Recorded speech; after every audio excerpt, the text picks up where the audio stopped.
presbyopia correcting IOL, because no amount of error is allowed to happen when you implant trifocal or a VVT lens. Mind you, the refractive surface definition has changed, because in a trifocal patient I had done a LASIK for -1/2 sphere and a -0.75 cylinder. So that's the narrowness of the mistake that can be allowed. Tanvi touched upon the astigmatism part very nicely, and do not overlook astigmatism when you are planning a trifocal or a VVT or any of these PCIOs, because even a small degree of residual astigmatism can cause a lot of problem in the vision.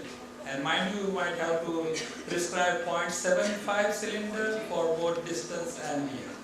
And lastly, Wavikar put up a wonderful presentation on how to counsel the patient. So now we are all set and ready to pick up a lens or PC IOL, that is the presbyopia correcting IOL for your prospective cataract patient. Let's see what all lenses are available and what is the ongoing lens in the present time. So now we are ready to satisfy the ever-increasing demand for spectacles freedom after a cataract surgery. Mind you, this demand is increasing, and you will have to meet with these demands if you want to stay in the race. And they want to see at every distance that they can work with. Maybe driving, maybe reading, maybe laptop, and maybe even taking a selfie. They want to see themselves very clear. So intermediate distance is something which is very frequently used nowadays, and therefore the type of lens that you choose also has to deliver a good vision at that intermediate distance. So what are the lenses that we have in order to meet up with these visual demands of our cataract patients? Principally two lenses in today's time. Bifocal, multifocal, and everything is gone, so forget about them. So it's now the trifocal lens and the EDOF IOLs. So we touch upon the trifocal lens, and yes, we are spoiled for choice. There are too many things available, and therefore you need to make a choice as to what are you going to use for your patients. So trifocal lenses, the lenses available in Indian markets are the Panoptics, the Acrylisa, and the Fine Vision. And these deliver the intermediate vision, that is at 60 or 80. Some companies say that it is 80, which is very important. Some company would say that 60 is very important. Whatever you choose, the lens design has to be such that it delivers, transmits maximum amount of light, because a diffractive principle is loss of light, definitely. So from 20% loss of light, we have come to around 12% loss of light. But there is still a loss of light energy, and therefore it is important to choose a technique or a technology which has the minimum loss of light. And in this, the Panoptics transmits 88% of the light, whereas Physiol, Fine Vision IOL, 86% of the light. Acrylisa, we really do not know. And why the light utilization is important? Because of the quality of vision under all kinds of light conditions. So anybody who has been using trifocal lenses would one day encounter an unhappy trifocal patient if they have not yet. And therefore, we just put up the percentage of unhappy patients with both the Zeiss trifocal as well as the Panoptics. If you look at Zeiss trifocal, almost 90% of my patients were very happy patients without any complaints. And those 10% of the patients who were unhappy, a lot of them, 5% of them had residual refractive error.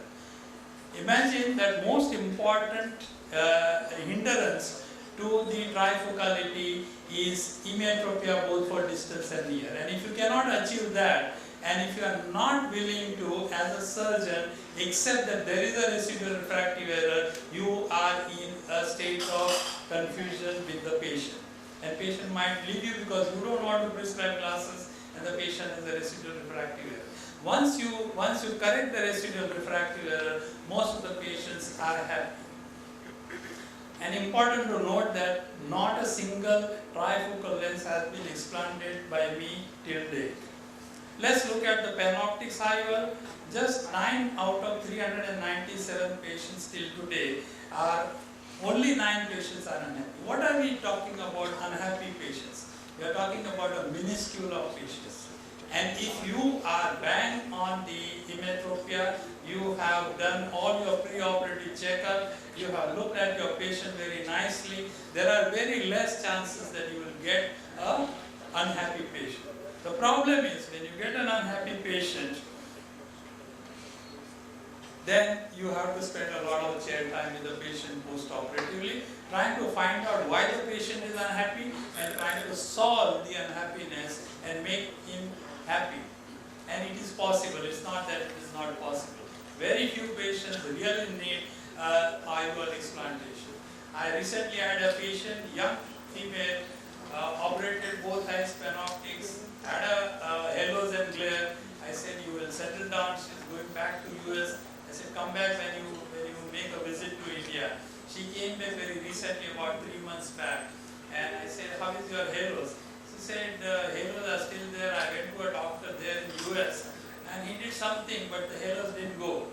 I said, let's see what have they done. He said, the doctor was very appreciative of the surgery and he called everybody to see and everything. And then he did a jab capsulotomy in both the eyes without an iota of tissue. Now, it makes my job difficult because after she went out of the room, she came back again and asked me one single question. Sir, can we change this lens? I said, yes. And the second question, will you change this lens? I said, yes, come back. So, important is that without knowing why the patient is unhappy, do not attempt to do anything. And there is a zero tolerance for ocular comorbidity. If you miss ocular comorbidity and you put an panoptics or a trifocal lens, you are in for a problem. A simple ERM that Dr. Wavikar showed, if you miss it on your OCD, is going to come up in the post-operative period. Target emmetropia, again I would emphasize that both the spherical as well as cylinder has to be zero. And last but not the least, the trifocal lenses need a perfect execution. A good central rhexis and a good centration of the eye. So you need so many things trifocal in order for you to become successful and have a very happy patient. Even with the happy patients, there are small issues which they come back and tell me. And I have listed these 3 or 4 things which make the patient not very happy. They are not really unhappy, but they are not very happy. One is the sharpness. They always say that there is a little shadow next to the letter. And the patient says, I always need a good light to read these small prints. If the light is low, then I cannot read the small prints. And last and not the least is the halos and glare. The point here is that if any of these symptoms the patient comes back with, you have absolutely nothing to offer to the patient. You just have to be very polite, very kind of silent listener to the symptoms that they say. An unhappy patient is going to come back again and again, pick up your chair time. Not only chair time, you will have to dig into there, do a lot many investigations again and again to find out why the patient is unhappy. And let us understand that these lenses, which were based on the Fresnel lenses, has probably past its time. The diffractive lenses has seen its pinnacle and probably is now out of the fashion, because the diffractive lenses have a splitting of light and some amount of light is always lost, and therefore there is always going to be a degradation of the quality of vision. So if you look at this, then you not only the patient, you also will be scared. So diffraction technology has reached its limit, and then we need to look at somewhere else to satisfy the needs of the cataract patients. And EDOF IOL is one such lenses which are now not based on the diffractive principle. If you look at what I am saying, is a monofocal lens has a good concentrated range of vision more towards the distance, and the trifocal lenses have 3 focal points. The VVD lens has an extended range of focal length, which almost covers up almost your range of vision, and therefore the amount of dissatisfaction is much less. So this is based on the wavefront shaping technology. So there are 2 things that happen, or surface transition. So one is the smooth central area, which is just 1 micron high than the surrounding area, and it stretches the wavelength. And then the curvature change, which has happened across the 2.2 mm area, which will then shift the wavefront. And because of both this stretching and shifting, you get a full range of vision where there is no other focus. And this full range of vision gives you a vision which is without any photic phenomenon. So my experiences has been, this is some time back, about 84 lenses. My experiences has been that 92% of my patients reach 6/6, 95% reach 6/9, and N8 is 95%, while N6 is 87%. What are we missing out here is the N6 in about 13% of the patients. So if you put a trifocal lens, you will get N6, but at the same time, 10% of your patients would be unhappy with other photic phenomena. Here, 13% of the patients may probably require a +1 diopter add for the reading. So something that the patient comes to you telling that I cannot read the smallest print here, I can offer them something. I can offer them +1 glasses. It is so easy. And you may feel a little difficult in prescribing glasses, but you have counseled the patient extremely well. My counseling goes like this: monofocal, trifocal, and VVT. Monofocal, you will require +2.5 to 3 for reading for all your near activities. Trifocal, you won't need anything, but there is a degradation in the quality of vision, sharpness, reduced contrast, and halos and glare. VVT, you will have absolutely the same kind of vision that you have with the monofocal, but maybe you may not be able to read the small prints, for which you require +1. So there is a difference of +2.5 to +1, and they probably get kind of agreed that in case I need, I would require a +1 addition. So this is how in today's time my choice for the IOL is VVT principally because there are no photic phenomena, there are no degradation in the quality of vision. At the same time, the VVT gives a good vision in at least 87% of vision. Patients don't need any glasses. Only 13% need glasses, and over a period of time, they can find the sweet spot of the distance at which they are able to read the N6. So today, if I have to operate on someone and suggest something, then my first choice is VVT. Panoptics I reserve for people who are homebound. An elderly patient who hardly goes out, most of the time spends inside their house reading newspaper or watching a TV. They would like to do that without having to depend on the glasses. And a little bit degradation in the quality is okay because they are within the house limits and they can work without the glasses. So the only indication in my practice as of today left behind for the panoptics patient is a homebound patient, whether male or female.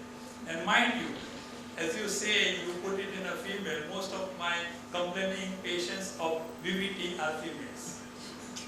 So, well, the issues with the EDOF is inability to read the N6, and I have an answer for that. You buy a +1 glasses and your problems are solved. So he's my long-time anesthetist. He came forward and said that, VC, I want to get my cataract done. I said, you have a cataract? Let us first see whether you have a cataract or not. So we did the DLI, and DLI was about 5 or 6. So we said that, yeah, you can go in for a refractive lens exchange. He He's a little tall personality, so he's able to read and see without the glasses, except when he has to do intubation. When he has to do intubation, he wears +1 glasses. Now that, he says, is very few times. It's just about 1 minute of the time. And I have spectacle independence for most of the time. Seeing him, the brother came. He's a non-medical. He says, this is a career.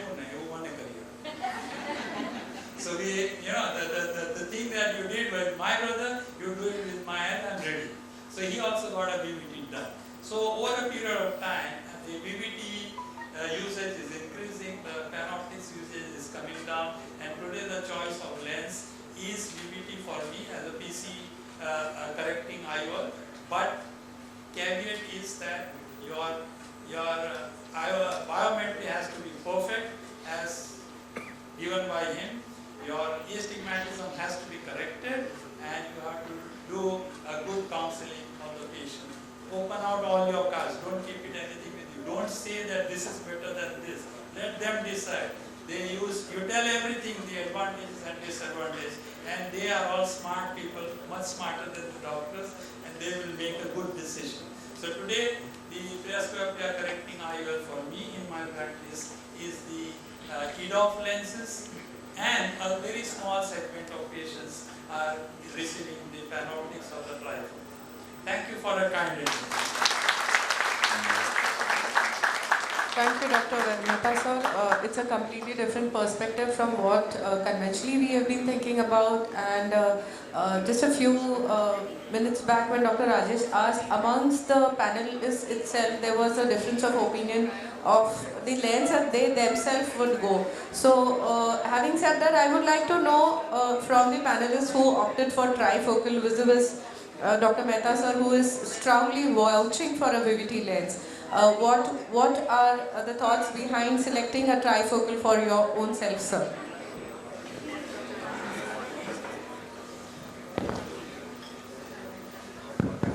Since VC was so very convincing, you see, I decided to change. I do art as well. So fine things at a closer distance is something that I look at. So it is my requirement that I would go in for that kind of a lens. So do you work?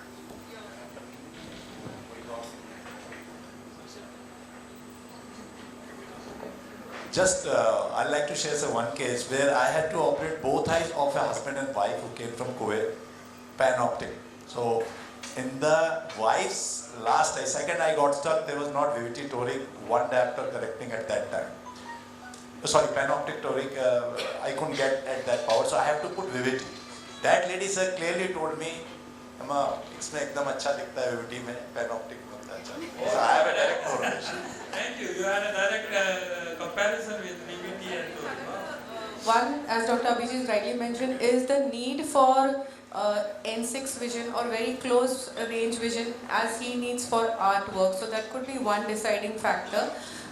Surprisingly, sir, in your own study, out of 397 patients, 9 patients were unhappy, out of which only 3%. So out of maybe 0.02% of unhappy patients, 3% of that had maybe halos and glare as compared to. So I think whether it is too much of a hype or are they actually complaining about glare and halos, if we could have a point spread function, especially in patients in whom one eye VVT and one eye panoptics are done, that would give us a better clarity. Most of the patients come and tell you that I am seeing this. Is it normal or no? Say, is it normal or no? They don't tell you. So they will just say that I am seeing halos, and we take it as a complaint. So and when you look at them, they are doing almost everything. They are driving also. So every time they utter a word of halos, and you are scared and you take it as a complaint. I'll request Dr. Suhas Abdibugar sir to facilitate Dr. Ragini Parekh.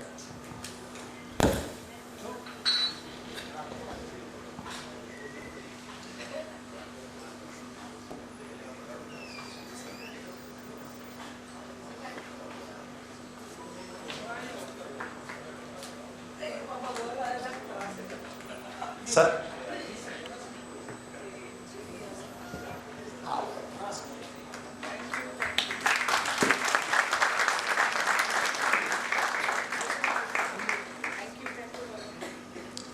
Thank you. I request Dr. Wavikar to facilitate Dr. V.C. Mehta sir. So just pause.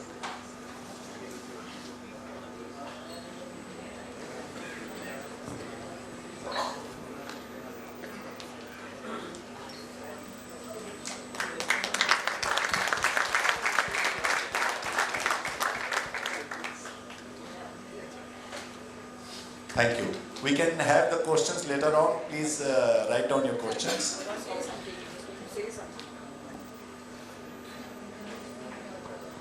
So like Mr. Mehta sir said, that we always take it as a complaint. Exactly opposite also true. That many times people are saying hellos and they are not exactly happy with that, but they are not complaining. So VBT, there is no hellos. So obviously, I think VBT won't score over Cataract.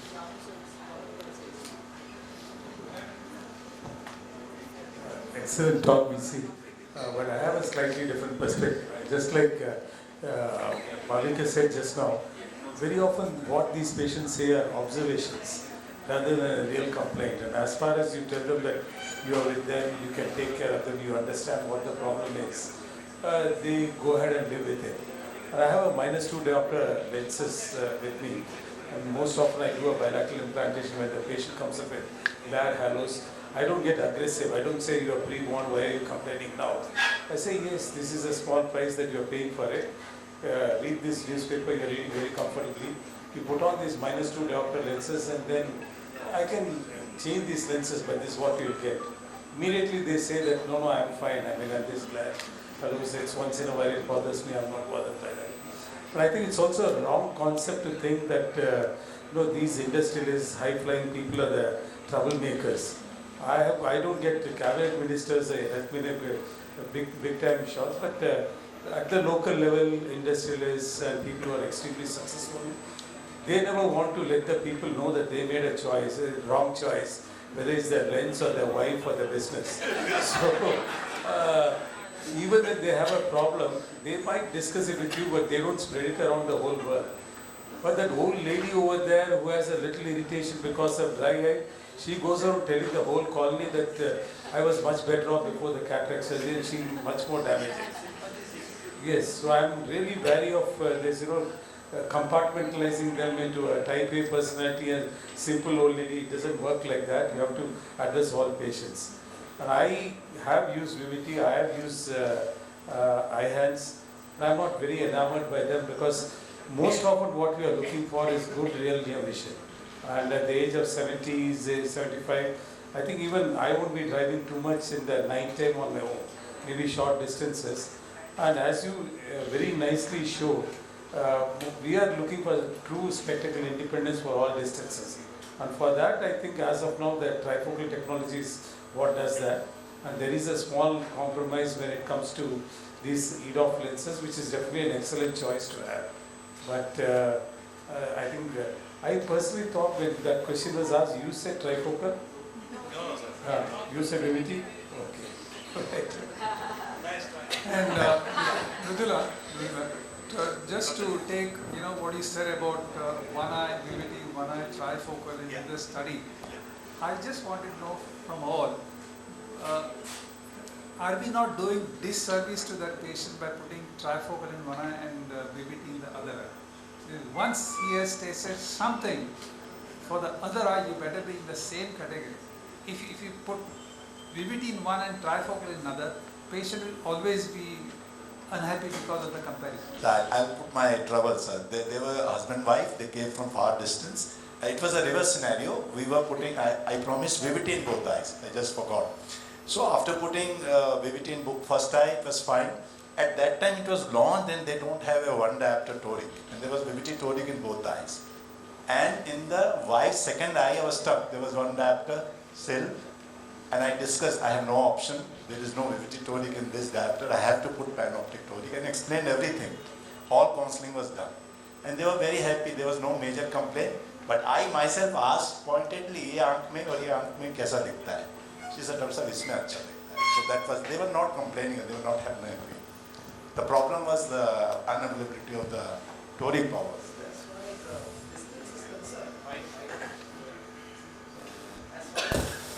Am I audible now? Yeah. So as far as distance is concerned, there's no question that Vivity is providing better vision, and that's what she's based her opinion on. But as far as the range of vision is concerned, the trifocal gives the best. Because in the panoptics, thanks to the refractive technology, there is some loss of contrast for distance, which they complain about as a little glaze or a little vaseline. It is much less in the panoptics as compared to the restore, but it is not there. And that is what something, especially when you are doing prelex for patients who have otherwise emetropic or have achieved emetropic correction. That's one thing that they have to learn, that the distance is not going to be as good as it is going to be with classes. Not in terms of quantity, but in terms of quality. And that is something I make it clear to all my patients beforehand. I never have an issue with halos and glares because each and every single patient, including the Vivity, I have done more than 120 or 130 Vivities so far, and there are halos beyond 5 kilometers. It's not that there are no halos. For that matter, there are halos in monofocal toric lenses also. If you go to see, because ultimately it's a multifocal lens. So the thing is, I don't think that's a problem. The biggest problem, which is the most unpredictable according to me, is that negative dysphotopsia. When it comes, it can be quite bothersome. I want the views of the panel on that. Regarding the glares and halos, I would like to share a different sort of a perspective. I've had a patient with panoptics, very happy patient otherwise, 6'6" and 6 post-op. She comes back in the third week and tells me that, Doctor said, "Baddu theek check hai." I said, "No, everything is fine. Now you yourself are happy with your vision." No, but she said that one thing I was counseled that I'll be seeing a lot of glares and halos, and I don't see anything. So are you sure ki baddu theek check? The counseling, emphasizing on the glares and halos sometimes can have a negative effect also. But one way, since we are over-emphasizing on the glares and halos, at least the patients are warned about it and they don't complain about it. And one thing, Yeah, sir, one thing that I would one thing that I would like to tell about the VVT is that recently I had a patient, one eye done N8 and not happy. I said, you fall into that 13% group where you need +1. He said, Doc, can you do something? So we made him slightly myopic in the other eye. And so what I'm trying to say is that the VVT is tolerant to small degrees of refractive errors. And you can use that to your advantage. So one eye we aim for a -1/2 diopter, and one eye was emetropic, and with both the eyes he can now see N6 and 6/6. So this is not possible in panoptics. Panoptics is totally intolerant to any residual refractive error. yeah, that was going to be my question about micro monovision. So we can do as we are doing in other EDOPs also.